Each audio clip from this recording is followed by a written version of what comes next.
दोस्तों नमस्कार। आज आपका सामाजिक विज्ञान का राजस्थान बोर्ड का कक्षा 10वीं का पेपर कंप्लीट हो चुका है। तो आज आपका सोशल साइंस सामाजिक विज्ञान के पेपर का सॉल्यूशन करते हैं। तो चलिए दोस्तों, हम इसका सॉल्यूशन करेंगे खंड ए से। ठीक है, तो खंड ए में आपके कौन कौन से क्वेश्चन आए थे सभी का सॉल्यूशन करने वाले हैं। तो यहाँ पर देखिए, पहला था यहाँ पर निम्न प्रश्नों के उत्तर सही विकल्प चयन अपनी उत्तर पुस्तिका में लिखिए। ठीक है, तो यहाँ पर पहला क्वेश्चन आपका आया था, यहाँ पर देख सकते हैं ध्यान से, जलियांवाला बाग हत्याकांड कब हुआ था। तो इसका आंसर हमारे पास में हो जाएगा ऑप्शन नंबर 6, 13 अप्रैल 1919 को। ठीक है, क्वेश्चन नंबर नेक्स्ट की ओर चलते हैं। क्वेश्चन नंबर 2 देखिए, महात्मा गांधी ने कौन से गोलमेज सम्मेलन में भाग लिया। तो महात्मा गांधी ने कौन से में लिया था, ऑप्शन नंबर ब बिल्कुल सही हो जाएगा, द्वितीय सम्मेलन में। ठीक है, क्वेश्चन नंबर नेक्स्ट की ओर बढ़ते हैं। क्वेश्चन नंबर 3 हमारे पास में यहाँ पर आया था, देखिए, प्रसिद्ध ब्रिटेन वुड्स नामक स्थान किस देश में है। तो कौन से देश में है, तो अमेरिका में है वो, ऑप्शन नंबर ए बिल्कुल सही हो जाएगा। क्वेश्चन नंबर अगला देखिए, क्वेश्चन नंबर नेक्स्ट हमारे पास में कौन सा था, क्वेश्चन नंबर 4। क्वेश्चन नंबर 4 देखिए, निम्न में से किसे नए युग का पहला प्रतीक कहा गया है। तो नया युग का पहला प्रतीक किसे कहा गया है, ऑप्शन नंबर ब बिल्कुल सही हो जाएगा, कपास को। ठीक है, क्वेश्चन नंबर 5वां देखिए, पटसन व पटसन से निर्मित सामान का सबसे बड़ा उत्पादक देश कौन सा है। तो सबसे उत्पादक बड़ा देश कौन सा हो जाएगा, तो यहाँ पर भारत बिल्कुल सही हो जाएगा, ऑप्शन नंबर पहला बिल्कुल सही हो जाएगा इसका आंसर। ठीक है, क्वेश्चन नंबर 6 देखिए, क्वेश्चन नंबर 6 आपका था, किस देश में सत्ता का बंटवारा सामाजिक समूह होने से भारतीय ये क्या है, सामुदायिक सरकार दिखाई देता है। ठीक है, तो यहाँ पर 6वें क्वेश्चन का आंसर आपका क्या हो जाएगा, ऑप्शन नंबर 6 बिल्कुल सही हो जाएगा, बेल्जियम। ठीक है, क्वेश्चन नंबर नेक्स्ट की ओर चलते हैं। देखिए, आपका नेक्स्ट क्वेश्चन आया था, यहाँ पर 8वां क्वेश्चन क्या आया था, एक विचारधारा को अधिकारों एवं अवसरों के मामलों में स्त्री और पुरुष को बराबर मानती है, वह कहलाती है। तो वह क्या कहलाती है भाई आपकी, तो 8वें का आंसर हो जाएगा आपका ऑप्शन नंबर ब बिल्कुल सही हो जाएगा, नारीवादी। ठीक है, क्वेश्चन नंबर नेक्स्ट देखिए, क्वेश्चन नंबर यहाँ पर देखिए वो कौन सा था, 7वां क्वेश्चन था ना आपका। यहाँ पर 8वां क्वेश्चन देखिए, 8वां क्वेश्चन है, सेवन पार्टी अलायंस का संबंध किस देश से है, किस देश से रहा है। तो किस देश से रहा है भाई, सभी कमेंट करेंगे एक बार इसका, किस देश से रहा है। ठीक है, तो एक बार 8वें क्वेश्चन का आंसर आपका हो जाएगा ऑप्शन नंबर ब, नेपाल से। ठीक है, नेपाल इसका बिल्कुल सही आंसर हो जाएगा 8वें का। ठीक है, क्वेश्चन नंबर नेक्स्ट की ओर चलते हैं। क्वेश्चन नंबर 9वां हमारे पास में आया था, बाजार में उपभोक्ता के लिए नियमों और विनियमों की आवश्यकता होती है। तो इसका कौन सा आंसर आएगा, 9वें का आ जाएगा आपका ऑप्शन नंबर ब, उपभोक्ता के शोषण के लिए। ठीक है, उपभोक्ता के शोषण के लिए। क्वेश्चन नंबर 10 देखिए, क्वेश्चन नंबर 10 हमारे पास में क्या था, भारत में इसके द्वारा करेंसी नोट जारी किया जाते हैं। तो सबको पता है आरबीआई के द्वारा जारी किए जाते हैं और इसकी फुल फॉर्म होती है रिजर्व बैंक इंडिया। तो यहाँ पर देखिए ऑप्शन नंबर 6 बिल्कुल सही हो जाएगा, रिजर्व बैंक ऑफ इंडिया। ठीक है, तो जिसने भी रिजर्व बैंक ऑफ इंडिया किया है वो हमें कमेंट करके जरूर बताएं, उसका बिल्कुल सही आंसर है। क्वेश्चन नंबर 11 देखिए, यहाँ पर 11 दिखा देता हूँ। क्वेश्चन नंबर 11, कौन सा प्रगलन उद्योग भारत की दूसरा सर्वाधिक महत्वपूर्ण धातु शोधन उद्योग है। तो क्वेश्चन नंबर यहाँ कौन सा था, 11वां। तो 11वां का आपका आंसर हो जाएगा ऑप्शन नंबर ब। ठीक है, एल्यूमिनियम प्रगलन, एल्यूमिनियम प्रगलन इसका बिल्कुल सही आंसर हो जाएगा। क्वेश्चन नंबर 12 देखिए, क्वेश्चन नंबर 12 हमारे पास में था, निम्न में से कौन सी कंपनी एक से अधिक देशों में उत्पादन का नियंत्रण अथवा ये क्या है, 1 मिनट में, हाँ तो दोस्तों यहाँ पर एक बार देखिए, नेट चला गया था थोड़ा, तो यहाँ पर देखिए 1 मिनट, यहाँ पर इसका आंसर हो जाएगा स्वामित्व का रखती है। तो इसका आंसर ये हो जाएगा बहुराष्ट्रीय कंपनी। ठीक है, बहुराष्ट्रीय कंपनी जिसने किया है उसका बिल्कुल सही है।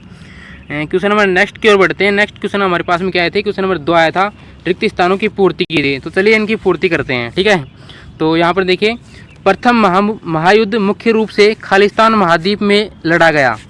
तो किस में लड़ा गया भाई वो, तो इसका आंसर हो जाएगा हमारे पास में यूरोप में। ठीक है, क्वेश्चन नंबर दूसरे का फर्स्ट का आंसर हो जाएगा यूरोप। ठीक है, क्वेश्चन नंबर 2 देखिए, क्वेश्चन नंबर 2 आया था, सुंदर लेखन की कला खालिस्तान कहलाती है। तो सुंदर लेखन की कला सुलेख कहलाती है, सभी को पता है, सुलेख इसका बिल्कुल सही आंसर हो जाएगा। क्वेश्चन नंबर 3 देखिए, क्वेश्चन नंबर 3 था, सन खालिस्तान में श्रीलंका का स्वतंत्र राष्ट्र बना। तो कौन से में बना भाई वो, 1948 में, तीसरे का हो जाएगा 1948 में श्रीलंका स्वतंत्र राष्ट्र बना। ठीक है, क्वेश्चन नंबर 4 देखिए, क्वेश्चन नंबर 4 का था, यूएनडीपी द्वारा प्रकाशित मानव विकास रिपोर्ट देशों की तुलना शैक्षिक स्तर खालिस्तान और प्रति व्यक्ति आय के आधार पर करती है। तो क्वेश्चन नंबर 4 का आंसर क्या होगा, इसका आएगा स्वास्थ्य की स्थिति, स्वास्थ्य की स्थिति इसका बिल्कुल सही आंसर हो जाएगा। जिसने भी स्वास्थ्य की स्थिति किया है उसका बिल्कुल सही आंसर है। ठीक है, क्वेश्चन नंबर यहाँ पर कौन सा आएगा, क्वेश्चन नंबर 5 देखिए, 5वां क्वेश्चन क्या आया था, खालिस्तान प्रणाली में मुद्रा का उपयोग किसे बिना वस्तुओं का विनिमय होता है, किए बिना वस्तुओं का विनिमय होता है। तो वो कौन सी होती है, वो होती है वस्तु विनिमय प्रणाली। ठीक है, वस्तु विनिमय प्रणाली, ठीक है, वस्तु विनिमय प्रणाली जिसने भी किया है उसका बिल्कुल सही आंसर है। क्वेश्चन नंबर 6वां देखिए, क्वेश्चन नंबर 6वां आपका था 24 दिसंबर 1986 को भारतीय संसद में खालिस्तान अधिनियम पारित किया गया। तो 24 दिसंबर 1986 को कौन सा अधिनियम पारित किया गया? तो यहाँ पर देखिए इसका आ जाएगा उपभोक्ता संरक्षण अधिनियम, ठीक है, उपभोक्ता संरक्षण अधिनियम इसका बिल्कुल सही हो जाएगा, ठीक है। क्वेश्चन नंबर यहाँ पर देखिए, अब आप क्या आ जाते हैं क्वेश्चन नंबर 3 में अति लघुतरात्मक प्रश्न, अति लघुतरात्मक प्रश्नों के उत्तर देने हैं, जिसमें यहाँ पर पहला क्वेश्चन आपका दिया गया है। देखिए थोड़ा अलग सा है, ये सही से नहीं दिख रहा है, लेकिन फिर भी PDF को थोड़ा सेट कर देता हूँ।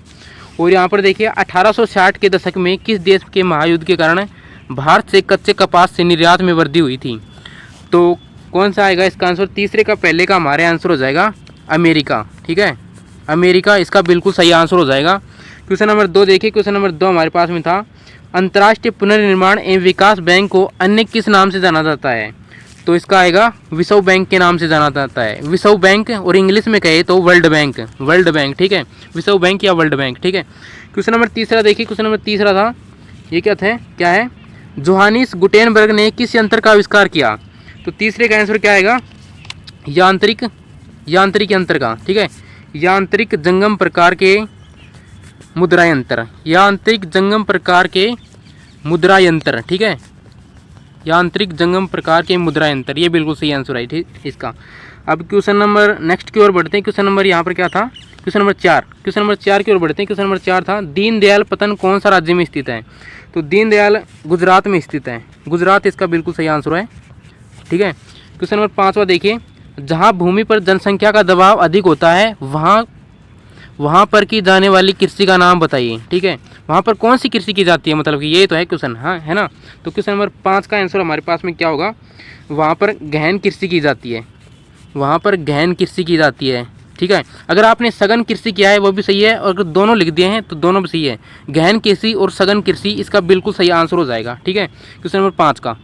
और यहाँ पर देखिए क्वेश्चन नंबर 6 देखिए, आपके अनुसार सिंचाई के कई क्षेत्र में फसल प्रारूप कैसे परिवर्तित कर दिए गए, संक्षेप में लिखिए। तो ये तो बहुत ही सिंपल था, ये तो आपने कर ही लिया होगा। इसका फिर भी मैं आपको बता देता हूँ। सिंचाई के क्षेत्र में फसल के प्रारूप में देखो फव्वारे लगाए गए हैं, बहुत सारे काम किए गए हैं, आपको पता है, जो भी लिख दिया है ना कृषि के बारे में वो आपका सही है, कोई गलत नहीं करेगा, ठीक है। तो यहाँ पर देखिए क्वेश्चन नंबर 7वां देखिए, समरूप समाज किन देशों में पाया जाता है? कोई 2 नाम बताइए। तो कोई 2 नाम बताने हैं हमें, तो यहाँ पर पहला देश हो जाएगा आपका स्वीडन और दूसरा हो जाएगा जर्मनी, ठीक है, स्वीडन और जर्मनी इसका बिल्कुल सही आंसर हो जाएगा। क्वेश्चन नंबर नेक्स्ट देखिए, क्वेश्चन नंबर 8वां हमारे पास में क्या था? सामाजिक विभाजन अधिकांश से किस पर आधारित होता है? तो किस पर आधारित होता है? तो यहाँ पर देखिए क्या था, ये क्वेश्चन नंबर 8 था, तो 8वें का आंसर हो जाएगा जन्म पर आधारित होता है, ठीक है, जन्म पर आधारित होता है ये क्या सामाजिक विभाजन, ठीक है। क्वेश्चन नंबर 11वां देखिए, 11वां हमारे पास में क्या था? बोलिविया के जलयुद्ध का नेतृत्व किस संस्था ने किया था? तो किस संस्था ने किया था? तो यहाँ पर कौन सा क्वेश्चन? 9th क्वेश्चन का हमारे पास में आंसर होगा फेडकोर, ठीक है, फेडेकोर, ऐसा ही कुछ था, मेरे को थोड़ा याद नहीं है, ऐसा ही था, फेडेकोर ही ऐसी, ठीक है, फेडकोर है, फेडेकोर ऐसा ही था, ठीक है। तो यहाँ पर देखिए क्वेश्चन नंबर 10 देखिए, प्राथमिक क्षेत्र से आप क्या समझते हैं? तो प्राथमिक क्षेत्र क्या होता है? प्राथमिक क्षेत्र वह होता है जिसमें प्राकृतिक संसाधनों का सीधा उपयोग किया जाता है, ठीक है, प्राकृतिक संसाधनों का सीधा उपयोग किया जाता है, उसे हम प्राथमिक क्षेत्र कहते हैं। जिसमें प्राथमिक संसाधनों का सीधा उपयोग किया जाता है उसे प्राथमिक क्षेत्र कहते हैं। किस किस ने ये क्वेश्चन सही किया है सभी कमेंट करेंगे, और जो विद्यार्थी नए हैं ना, और चैनल को सब्सक्राइब कर लो यार, क्या कर रहे हो यार तुम्हारे लिए इतनी मेहनत कर रहे हैं और तुम चैनल को सब्सक्राइब नहीं कर रहे हो यार, मत करो, तुम्हारी मर्जी। अब आगे हमारा मतलब था चैनल को सब्सक्राइब कराने का और आपके लिए इतनी मेहनत करने का, लेकिन आप कुछ कर नहीं रहे, तो हम क्या करें? कोई नहीं, हम सोल्यूशन करते हैं आपके क्वेश्चनों का। तो यहाँ पर देखिए कौन सा क्वेश्चन था? 11वां, ग्रामीण क्षेत्र में असंगठित क्षेत्र के श्रमिक का संरक्षण कैसे हो सकता है? कोई एक उदाहरण दीजिए। तो क्वेश्चन नंबर 11 का आंसर आप लिख सकते हैं शिक्षा इसका बिल्कुल सही आंसर हो जाएगा। और बाकी उदाहरणों की बात करें तो बाकी जैसे कि स्वास्थ्य भी आपका बिल्कुल सही है, स्वास्थ्य बिल्कुल सही है, और इसका मजदूरी भी बिल्कुल सही है। आपको कोई एक उदाहरण देना था तो इन तीनों में से आप कोई भी एक उदाहरण दे सकते हैं, और भी बहुत सारे उदाहरण हैं इसके, ठीक है। तो क्वेश्चन नंबर 12 देखिए, एक भूमिहीन ग्रामीण मजदूर के विकास के किन्हीं 2 लक्ष्यों का उल्लेख कीजिए। तो ये कौन सा क्वेश्चन था? क्वेश्चन नंबर एक बार चेक कर लेता हूँ, क्वेश्चन नंबर 12। तो क्वेश्चन नंबर 12 का आपका आंसर क्या होगा? तो पहला पॉइंट लिखते हैं क्वेश्चन नंबर 12 का। देखिए, ज़्यादा समय, एक मिनट में एक बार लिख देता हूँ इसको, ठीक है। ज़्यादा समय काम और अधिक मजदूरी, ज़्यादा समय काम और अधिक मजदूरी, ठीक है। ये इसका पहला पॉइंट हो जाएगा, मैं बोल कर बता रहा हूँ, ज़्यादा समय काम और अधिक मजदूरी, ओके। और आप इसको अलग तरीके से भी लिख सकते हैं। दूसरा पॉइंट देखिए, दूसरा पॉइंट हो जाएगा आपका स्वयं खेत जोतने के लिए, स्वयं जोतने के लिए भूमि का अधिग्रहण, स्वयं खेत जोतने के लिए भूमि का अधिग्रहण, ठीक है। तो मैंने आंसर बता दिया है। पहला क्या था? पहला था आपका ज़्यादा समय और अधिक मजदूरी, ठीक है। और दूसरा क्या था? खेत जोतने के लिए भूमि का अधिग्रहण, ठीक है। हमने आपको बता दिया है, ठीक है। क्वेश्चन नंबर, अब खंड ब में चलते हैं। खंड ब क्या आया था आपका? सेक्शन बी में आपके लघुतरात्मक प्रश्न आए थे 4 से 16 तक, इनके उत्तर देखेंगे हम, ठीक है। तो यहाँ पर देखिए, वियना संधि की कोई 2 विशेषता लिखिए। तो यहाँ पर 1-1 नंबर का था, तो ये विशेषताएं थोड़ी बड़ी हो जाएंगी। तो चलिए लास्ट में हम पहले उनका सोल्यूशन करते हैं, आपके मैप का, ठीक है। तो आपका मैप कौन कौन से आए थे? तो यहाँ पर देखिए मैप आया था आपका, यहाँ पर देखिए 23वां क्वेश्चन आया था आपका मैप का, ठीक है। तो मैप का सोल्यूशन करते हैं, 1 मिनट सेट करता हूँ थोड़ा PDF। यहाँ पर देखिए, प्रश्न का उत्तर दीजिए, मानचित्र में दीजिए, ठीक है। तो आपको मानचित्र दिया गया था जिसमें आपको क्या भरना था? लोहे से खानों को अंकित करना था। तो यहाँ पर दिया गया था कुदिरेमुख। तो कुदिरेमुख आपने कहाँ पर अंकित किया है? तो मैं बताता हूँ आपने कहाँ पर अंकित करना था आपको कुदिरेमुख को। तो कुदिरेमुख आपका हो जाएगा कर्नाटक में। अगर आपने कर्नाटक में कुदिरेमुख को लिखा है तो बिल्कुल सही आंसर होगा। और क्वेश्चन ब था यहाँ पर देखिए रत्नागिरी। रत्नागिरी कहाँ पर था? रत्नागिरी आपका पड़ता है महाराष्ट्र में, ठीक है। महाराष्ट्र में अगर आपने इसका आंसर किया है तो ये बिल्कुल सही है। और यहाँ पर देखिए चित्रदुर्ग। तो चित्रदुर्ग कहाँ पर पड़ता है? तो चित्रदुर्ग आपका कर्नाटक में दक्षिण में पड़ता है ये, ठीक है। कर्नाटक में दक्षिण में पड़ता है चित्रदुर्ग, ठीक है। और गोवा कहाँ पर पड़ता है? तो गोवा आपका पड़ता है, गोवा तो आपको पता ही होगा, वो सबसे छोटा राज्य है, भारत का सबसे छोटा राज्य है गोवा, ठीक है। सबसे छोटा राज्य महाराष्ट्र की साइड में है वो, तो आपने गोवा तो कर ही दिया होगा मेरे हिसाब से। और यहाँ पर देखिए ये थोड़े ब्लैक से आ रहे हैं, लेकिन देखते हैं क्या है ये दूसरा मानचित्र था आपका अथवा का। तो बल्लारी कहाँ पर है? तो यहाँ पर देखिए एक बार चेक करता हूँ मैं। तो बल्लारी आपका कर्नाटक में है। और चिकमंगलुरु कहाँ है? तो चिकमंगलुरु आपका कहाँ हो जाएगा? ये भी चिकमंगलुरु भी आपका कर्नाटक में है। तो कर्नाटक आ रहा है भाई साहब, ये तो क्या बात हो गई। और यहाँ पर देखिए बेलाडीला, देखिए बेलाडीला कहाँ पर है? बेलाडीला है आपका छत्तीसगढ़ में, ठीक है। छत्तीसगढ़ में जिसने किया है उसका सही है, ठीक है। क्वेश्चन नंबर यहाँ पर देखिए मयूरभंज।